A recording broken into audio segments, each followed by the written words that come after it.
Comment est-ce que tu t'es retrouvé à créer Aquiflore en fait? Bon, c'est une longue histoire. Au départ, c'est une passion. Petit, quand mes parents partaient en vacances, je devais avoir 16 ans, quand j'avais mon permis mobilette. La première fois, je suis parti avec ma mobilette chercher une petite bâche agricole chez AVV à l'époque, parce qu'il n'existait pas grand-chose d'autre. Et puis j'ai fait un trou, j'ai mis de l'eau et j'avais été pêcher des épinoches. Et malheureusement, j'avais mal fait mon bassin le lendemain, il y avait plus d'eau dans le bassin. Et puis de fil en aiguille, j'ai fait un deuxième étang quand mes parents étaient partis encore une fois en vacances.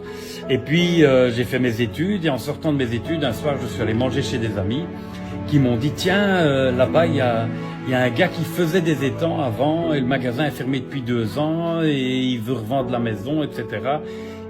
Et puis je suis rentré chez moi et la nuit ça m'a trotté dans la tête et je me suis dit oh ça peut être vraiment un truc pour moi. Et puis voilà, de fil en aiguille, avec mon épouse, avec Simone, on a créé, Aquiflore, et puis on a commencé dans notre maison. On vivait à l'étage de la maison et on avait le magasin au rez-de-chaussée de la maison. Et puis en 2000, on a construit le grand magasin. Et puis on a construit le hangar, on a construit la serre tropicale, on a aménagé le jardin, et puis de fil en aiguille, Aquiflore est devenu ce que c'est aujourd'hui. On n'est plus du tout seul avec mon épouse. Maintenant, on est, si on compte les étudiants qui viennent régulièrement, on est certainement entre 15 et 20 personnes à travailler.